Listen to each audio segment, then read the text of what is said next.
There's a whole range of things. We have absolute fanatics with people who are mildly interested. Some are tired old airmen.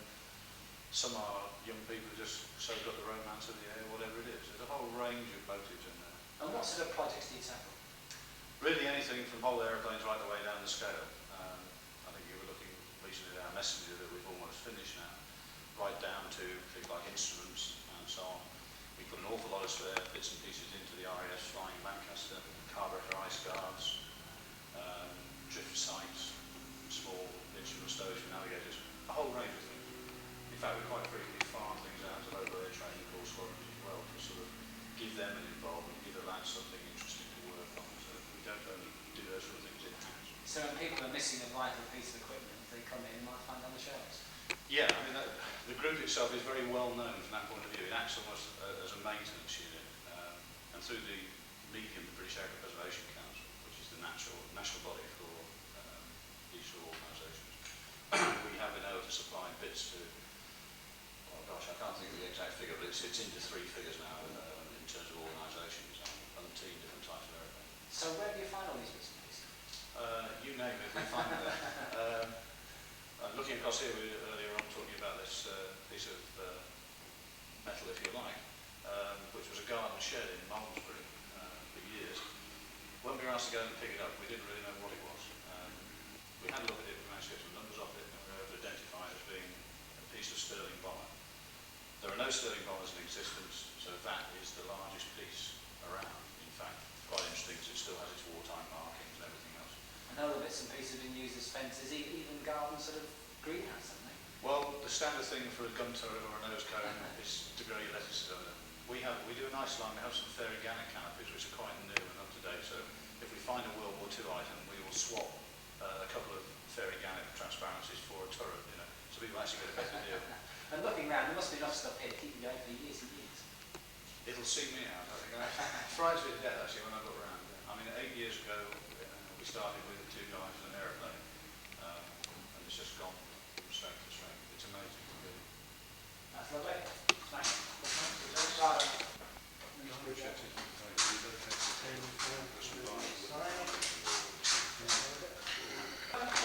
Doing your best. You're looking like doing your best. That's all right. There we go. That's it. That's it. My head's all right. Are you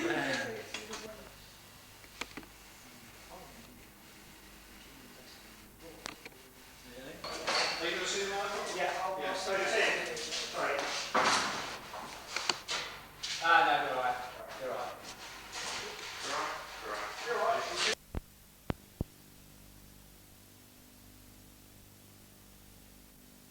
Model aeroplane enthusiasts from Gloucestershire have taken their hobby to the ultimate extent. They're making another model, but this time it's full size. Tim Russon reports. Stepping inside this old camp hut at the RAF Innsworth base in Gloucestershire is like walking into a giant airfix kit. This is the home of the Cotswold Aircraft Restoration Group, a band of plane enthusiasts who've graduated from model making to rebuilding real flying machines. They've been together for 8 years now, and their first major project has at last made it to a hangar at nearby Staverton Airport. It's taken 7 years and many more hours than anyone can recall to rebuild this Miles Messenger.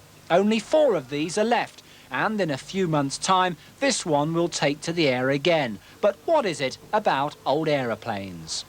They're more interesting, they're more of a challenge because they're a different vintage of technology and makes it more interesting. So how much work you got left on it before it can fly again?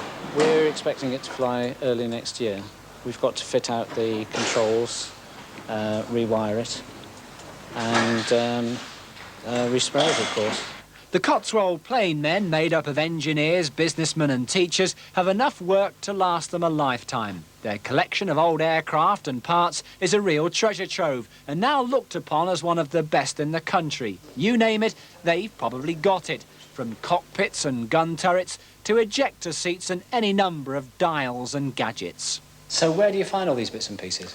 You name it, we find them there. Looking across here, we were earlier on talking about this piece of metal, if you like, which was a garden shed in Malmesbury for years. When we were asked to go in and pick it up, we didn't really know what it was.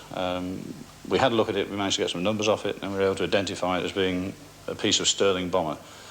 There are no Sterling bombers in existence, so that is the largest piece around, in fact. It's quite interesting because it still has its wartime markings and everything else. And looking around, there must be enough stuff here to keep you going for years and years. It'll see me out, I think. It frightens me to death, actually, when I look around, yeah. I mean, 8 years ago, we started with 2 guys in an aeroplane, and it's just gone from strength to strength. It's amazing, really. Each and every one of the Cotswold Aircraft Restoration Group is an aviation fanatic. They never miss an air show or flying display.